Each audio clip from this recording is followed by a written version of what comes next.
Assalamualaikum warahmatullahi wabarakatuh. Nama saya Melana Junaidi, kelas IPS 3, ingin menceritakan tentang Sakuryang. Hiduplah seorang mama bersama anaknya di sebuah desa. Diceritakan pada zaman dahulu, hiduplah seorang mama bernama Dayang Sumbi yang tinggal bersama anaknya bernama Sangkuryang. Kedua hidup berdua bersama anaknya. Dayang Sumbi menikah dengan titisan dewa yang telah dikutuk menjadi hewan dan dibuang ke bumi. Tanpa mereka sadari, sebenarnya mereka hidup bertiga bersama suami Dayang Sumbi dan papa dari Sangkuryang yang berubah menjadi anjing kutukan tadi. Setelah melewati masa bersama anaknya, Sangkuryang pun tumbuh menjadi pemuda dengan paras mempesona serta tubuh yang gagah dan kuat. Sangkuryang tumbuh menjadi anak pemberani yang senang memburu. Ia pun selalu ditemani si Tumang yang merupakan titisan anjing dan papa kandungnya sendiri. Murka Dayang Sumbi karena ulah Sangkuryang. Pada suatu hari, Dayang Sumbi meminta Sangkuryang untuk mencarikannya kijang karena sang mama menghendaki memakan hati kijang saat itu. Sangkuryang dengan ditemani si Tumang berburu ke hutan untuk mendapatkan kijang, sesuatu keinginan Dayang Sumbi.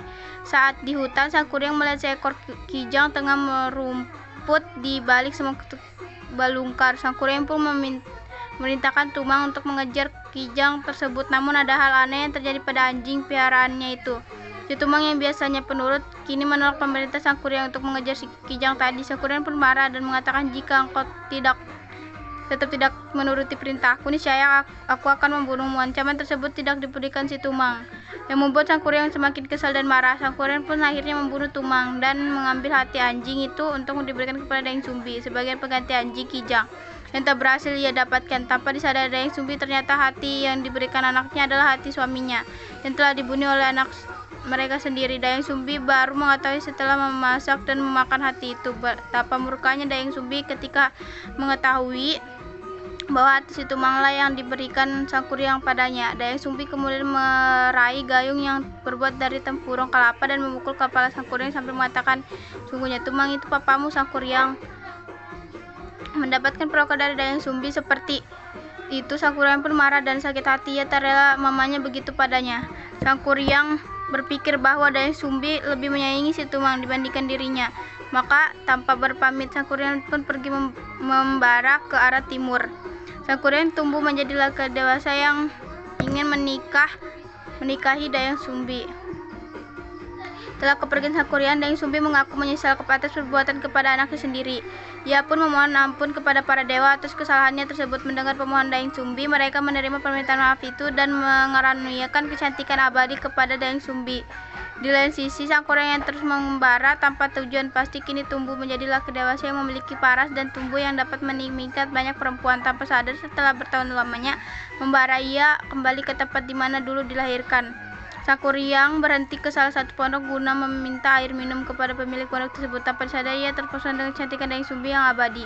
Ia tak mengetahui bahwa perempuan berparas menawan yang ia temui itu adalah mama kandungnya sendiri. Begitupun juga terjadi pada Dayang Sumbi. Melihat sosok lelaki galak dan sakti di hadapannya, ia tak menyadari bahwa lelaki tersebut adalah Sangkuryang anaknya sendiri. Dari situlah tumbuh rasa simpati dan cinta, sampai akhirnya mereka merencanakan pernikahan. Dayang Sumbi terkejut mengetahui lelaki yang akan menikahinya adalah anak sendiri. Sebelum melangsungkan pernikahan, Sangkuryang menggantikan namanya dengan Jaka. Ini berniat untuk berburu ke hutan. Dayang Sumbi pun membantu Jaka, calon suaminya itu, untuk mengenakan penutup kepala. Betapa kejutnya Dayang Sumbi saat melihat luka di kepala calon suami itu. Luka tersebut mengingatkan pada anak laki-laki yang telah meninggalkannya dulu. Ia sangat yakin bahwa lelaki gagah yang akan menikahnya ini adalah Sangkuryang anaknya. Melihat bekas luka tadi, Dayang Sumbi kemudian menceritakan pada lelaki tersebut bahwa dirinya adalah Dayang Sumbi, tua kandung dari Sangkuryang yang telah bertahun-tahun lamanya menghilang. Namun Sangkuryang yang telah dibutakan oleh hawa nafsu tidak mempedulikan permintaan Dayang Sumbi dan tetap bersikukuh menikahinya.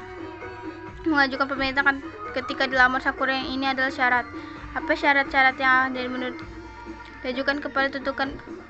Begitu pula syarat yang diberikan kepada Sangkuryang harus dipati terlebih dahulu dan baru kemudian Dayang Sumbi bersedia mengabulkan keinginannya. Sangkuryang berkata tekad tetap ingin menikahi Dayang Sumbi, kemudian melamar perempuan itu untuk dinikahinya. Untuk menghentikan pernikahan itu, Dayang Sumbi pun memberi sebuah permintaan Sebagai syarat untuk menerima lamaran dari Sangkuriang, Dayang Sumbi mengajukan permintaan yang sangat berat, yaitu meminta Sangkuriang membuat bendungan pada Sungai Citarum, dan di dalam danau tersebut terdapat perahu besar. Namun yang membuat permintaan itu berat adalah karena perkataan Dayang Sumbi, "Sebelum fajar terbit, kedua permintaanku itu harus telah selesai engkau kerjakan." Tanpa ragu Sangkuriang menyampaikan permintaan Dayang Sumbi, "Baiklah, aku akan memenuhi permintaanmu." Sangkuriang pun memulai aksinya untuk membuat perahu dengan menebang pohon besar, sementara cabang ranting pohon yang dibutuhkan tumpuk sampai suatu hari menjelma menjadi gunung barurang. Perahu besar pun berhasil dibuat. Kemudian setelahnya lelaki gagah dan sakti itu memanggil para makhluk halus untuk membantunya membendung aliran Sungai Citarum. Dengan Sangkuriang memarah besar hingga membalikan perahu pembuatannya sendiri. Perilaku Sangkuriang kemudian membuat Dayang Sumbi merasa cemas karena pekerjaannya sebentar lagi selesai sebelum berganti hari. Dayang Sumbi pun mencari cara untuk menggagalkan rencana pernikahannya dengan anak kandung sendiri dengan memohon pertolongan para dewa. Setelah berdoa, Dayang Sumbi mendapatkan petunjuk untuk menebarkan boerarang kain putih hasil tenunan. Setelah itu Dayang Sumbi berkeliling dan memaksa ayam jantan berkokok di saat waktu masih malam. Mendengarkan suara ayam sudah bersuara, para jin yang membantu pekerjaan Sangkuriang pun sangat ketakutan ketika mengetahui bahwa fajar telah tiba.